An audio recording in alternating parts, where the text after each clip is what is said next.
videos on how to make money online.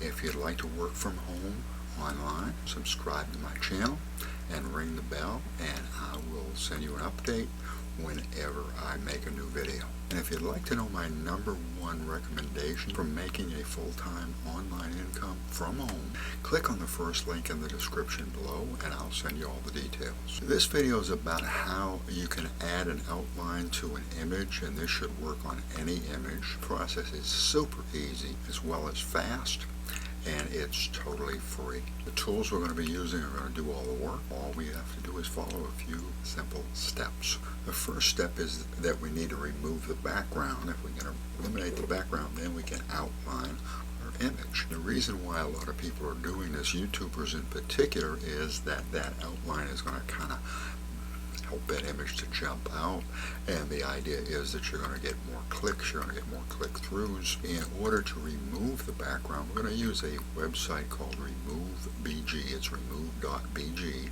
It's free, and it actually does a remarkable job of removing the background and removing it almost instantly. Go to remove.bg, select your image, upload it.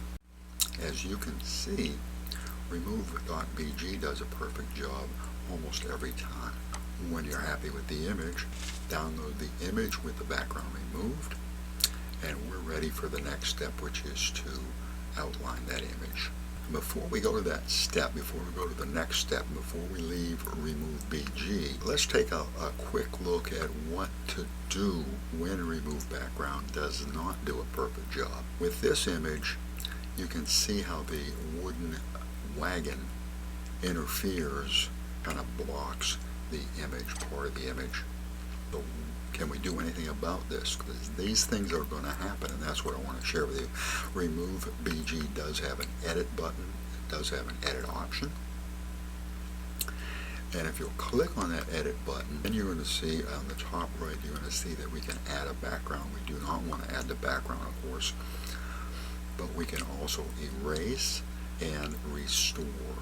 So if remove.bg takes away too much of the background, we can restore that part of the image that we've taken away. In this case, we want to erase part of the image, so we're going to click on erase, then we can manually erase. We can get a little bit creative with the erase feature. Okay, so we're ready for our outline. To add an outline, we need to go to a free site called Canva. It's canva.com, one of my favorite sites. If you're new to Canva, go ahead and join. They're free to join. Once you join, log in, and in the search box, type in YouTube thumbnail, because and the reason why we're doing that is that we're going to be using this image as a YouTube thumbnail, so it's going to be the right fit, the right size. Next, we want to upload our background free image, and that should be our latest download. So go to your downloads, and that should be your latest download. Once you upload it,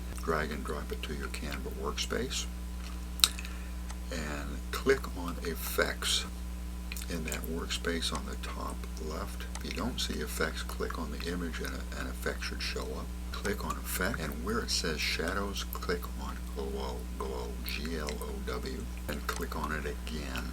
And that's going to give you access to the size of the outline, so you can make it a thin outline, a thick outline.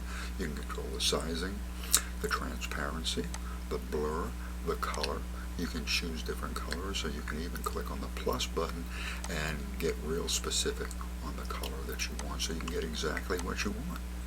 I would suggest that we title our image. When we title our image, it's going to help us for descriptive purposes, so that when we need to go get it, we need to access it, it's going to be easier to access. If you want to add text, you can simply use the text option, click on text, and you've got all kinds of texts available that you can use and customize. If you're creating some kind of a visual header or a YouTube thumbnail or whatever, you want some text, you can take care of that as well. You also have an option of clicking on any of the photogenic images.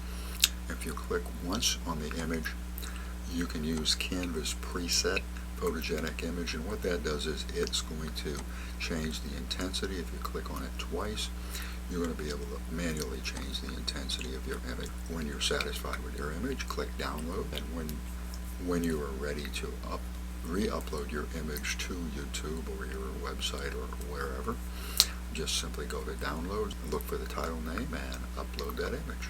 If you like this video, I certainly hope you do. If you found value in this video, give it a big thumbs up if you would. Hit that like button. Do that right now. I would appreciate it. Thank you. This is the kind of content that you're interested in. Be sure to subscribe and ring the bell. Thank you for watching, and allow me to wish you much success, and I'll see you in the next video.